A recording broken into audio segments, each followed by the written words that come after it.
പ്രിയപ്പെട്ട സുഹൃത്തെ, മാതാപിതാക്കളെ, സഹോദരങ്ങളെ, ഞാൻ നിങ്ങളുടെ അരികിലേക്ക് ഈ ആലോചന കൊണ്ടുവരികയാണ്. ഈ ദൈവസന്നിധിയിൽ നിങ്ങൾ വില മുടക്കുന്നതൊന്നും വെറുതെ പോകത്തില്ല. നിങ്ങൾ അനുഗ്രഹിക്കപ്പെട്ട് അവിടെ കൊണ്ട് അത് ലാപ്സായി പോവുകയല്ല.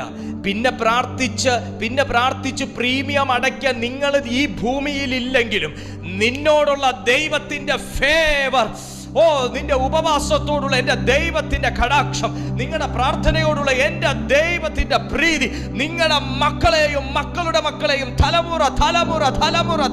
തലമുറയോളം അനുഗ്രഹിക്കുന്ന ഒരു നിലവാരത്തിൽ അതിൻ്റെ ഒരു പകർച്ച സംഭവിക്കാൻ പോവുകയാണ്. ദൈവസന്നിധിയിൽ പ്രാർത്ഥിക്കുന്നവരോട് പരിശുദ്ധാത്മാവ് പറയുന്നു, നിങ്ങൾ കൊണ്ട് തീരുന്നതല്ല ബ്ലെസ്സിങ്, നിങ്ങൾ കൊണ്ട് തീരുന്നതല്ല ക്രിസ്തീയ ജീവിതം, നിങ്ങൾ കൊണ്ട് തീരുന്നതല്ല അനുഗ്രഹം. ഞാൻ എന്ത് അനുഗ്രഹത്തെ കുറിച്ചാണ് പറയുന്നേ? നിങ്ങൾ എൻ്റെ